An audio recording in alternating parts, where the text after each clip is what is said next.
era una población donde no había así como ningún tipo de búsqueda desde el punto de vista de la espiritualidad de la comunidad.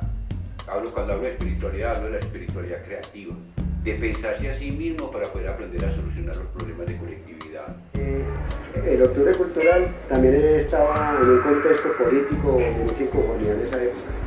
Había crecido mucho el movimiento de izquierda, mucha inconformidad. Había un grupo de gente formada académicamente con las cuales se comenzó a pensar para desarrollar una tarea artística de formación. No había en Itagüí, digamos, escenarios de la cultura, donde la gente pudiera ir a ver una obra de teatro. No lo había. Entonces, cuando decíamos, no, pues es que la obra de teatro la podemos poner en la calle, la podemos poner en un barrio, en el parque.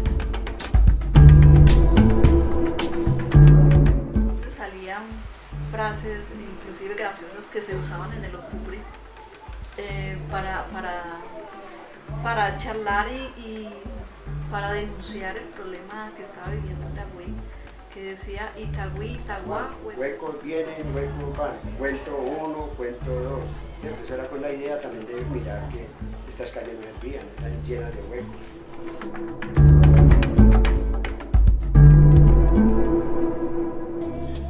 Una propuesta que entre 1978 y 1982 aglutinó a las organizaciones culturales que existían en Itagüí, conformando una red que abarcó a casi todos los barrios del municipio.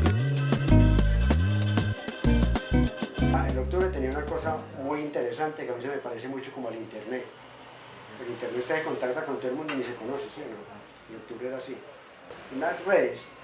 ¿Cómo? ¿Usted va a trabajar en Guayabo? Entonces ve, mira, llamada es cierto que estás reunido con 4 o 3 personas, a ver si cuánto te colabora. Entonces ve, llamada a este otro, cuando uno piensa un grupo armado. La necesidad de fortalecer los procesos de educación en los barrios, interactuar en los barrios, mejorar a la gente, darle a la gente esperanza de vida, esperanza de proyección social, de mejoramiento de sus problemas, de volver otra vez a la convivencia comunitaria como recurso para solucionar los problemas y mejorar lo que se requiera. Y esa manera de relacionarse la población con su territorio tiene que ver con su sentir, con su conocimiento, con el saber estar en el territorio, el ser conscientes de estar en el territorio, el ser ciudadanos. Cada grupo funcionaba independientemente, ¿cierto? Durante casi todo el año. Pero previo al octubre, o sea, digamos tipo agosto, septiembre, empezábamos a hacer unas plenarias donde ya se integraban todos los grupos y de esas plenarias salían comisiones para organizar el octubre como tal. Alberto Vélez es un pintor que hizo parte de uno de los grupos que conformaron el Octubre Cultural, el taller popular de pintura libre de Itagüí. ¿Con qué sentido se forma? Que estos muchachos que se formaban en el TPPRI en relación al dibujo y a la pintura, no solamente trabajaran lo técnico, sino que aprendieran a leer en su comunidad la problemática de ella y compartieran esos trabajos con la misma comunidad. Esa metodología de trabajo fue introducida por quien para algunos fue el cerebro del Octubre Cultural, el profesor Alberto Cadavid.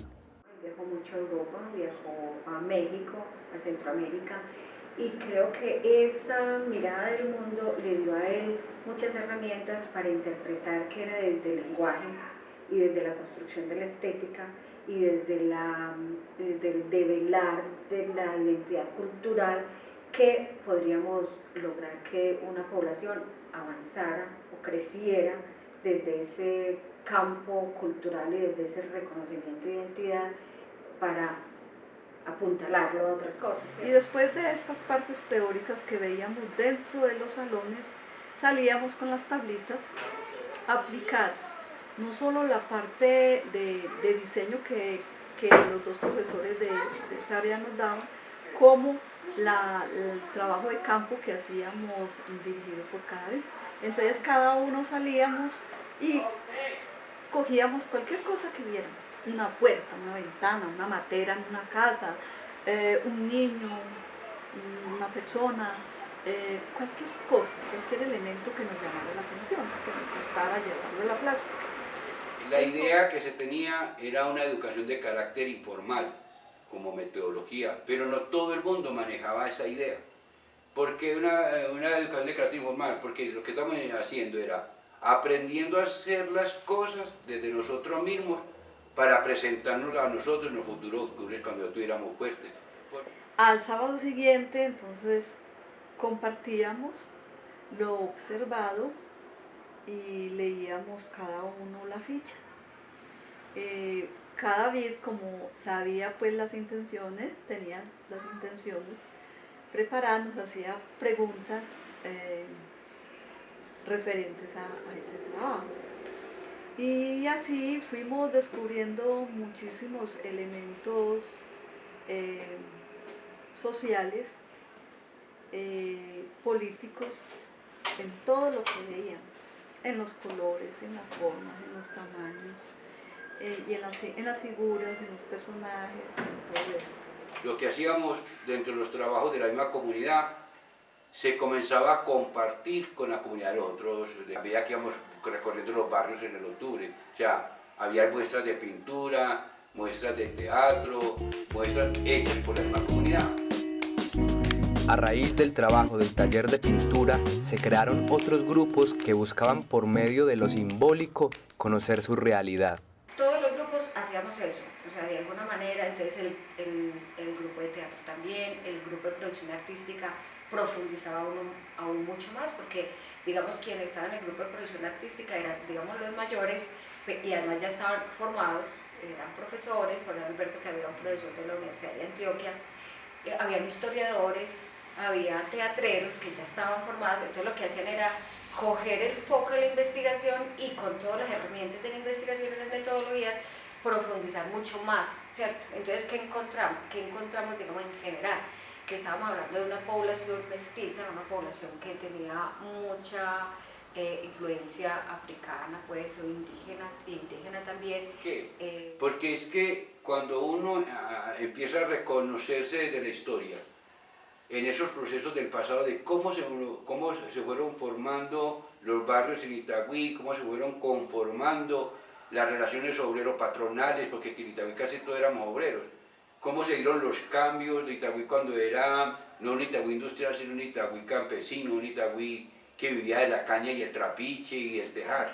Hagamos una mañanita, salgamos cantando, disfracémonos de arlequines, salgamos con el tambor, disfracémonos de muñecos, hagamos unos días del niño no comerciales, sino realmente sacando la identidad de los personajes que tenemos nosotros, ¿cierto? Que el policía, que la bruja, que la loquita, que la empanada, que Machete, y empiezan a salir todos los, digamos, personajes históricos. Los muñecos que hacía el Octubre Cultural eran gigantes, pero no eran foráneos, no era Plaza Sésamo, sino que eran personajes de la comunidad, la negra. El séptimo arte también tuvo su papel en el Octubre Cultural. El crítico de cine Luis Guillermo Cardona fue uno de los que lideró el Cineclub de Itagüí. Hicimos un equipo muy bueno, de gente muy participativa, muy comprometida, y comenzamos a funcionar en el Teatro Caribe cada 8 días. Trabajábamos todos los sábados a las 10 de la mañana y hacíamos presentación, hacíamos foro. Y con mucho esfuerzo pues logramos conseguir ese proyector de 16 milímetros.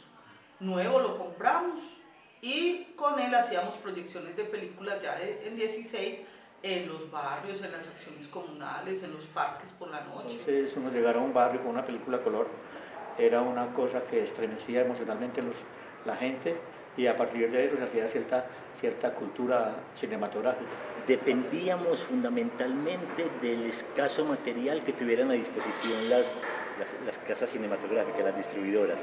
Las películas las conseguíamos prestadas en muchas instituciones como la Alianza Francesa, como el Instituto Goethe, que en esa época había un Instituto Goethe aquí en Medellín de la Embajada Alemana, con el Colombo Americano, y alquilábamos las películas también, en Cine Colombia y con las distribuidoras de cine. Buscábamos siempre como el cine calificado, como el cine que figurara en las enciclopedias, el que tuviera el director un renombre, o que tuviera una temática que tenía que ver con nuestra historia o con la historia del mundo importante. Pero sí éramos muy cuidadosos en que la mayoría del cine fuera muy Por calificado. eso organizábamos ciclos sobre la sexualidad. Entonces, ¿cómo ven los cineastas el sexo? Las relaciones de pareja. ¿Cómo ven los cineastas la violencia, la corrupción, la política?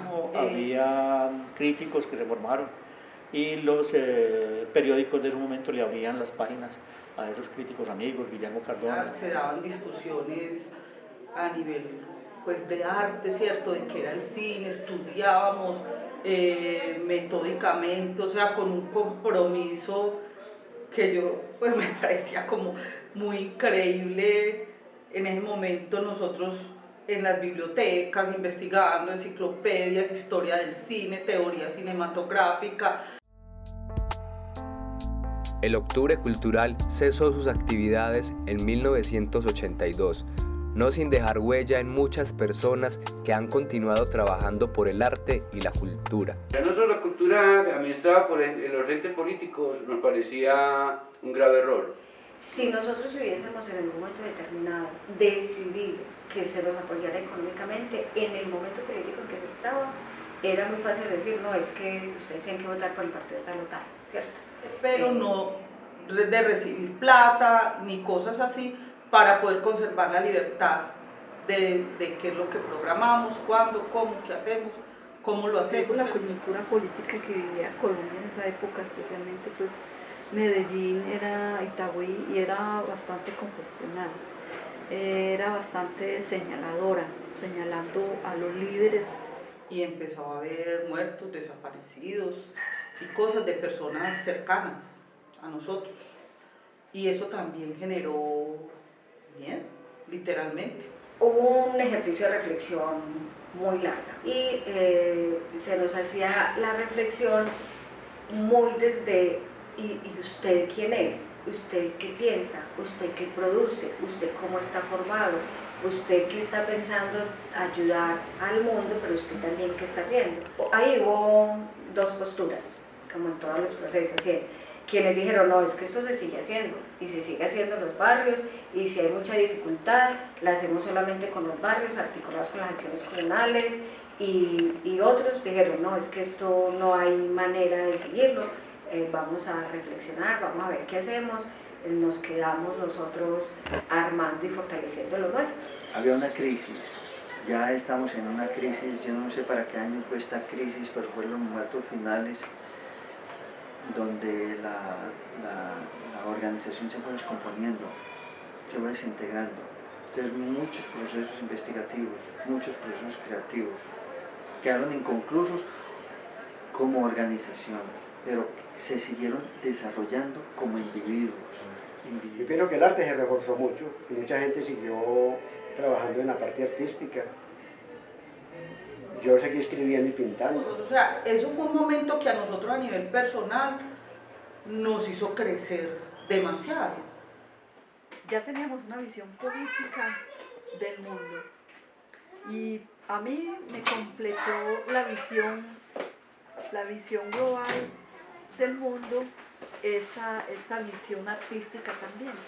Eso que hacíamos en esa época está al orden del día, se puede volver a hacer. Es más, hoy más que nunca se necesita más que ayer, más que ese día. Hoy las condiciones históricas lo piden más.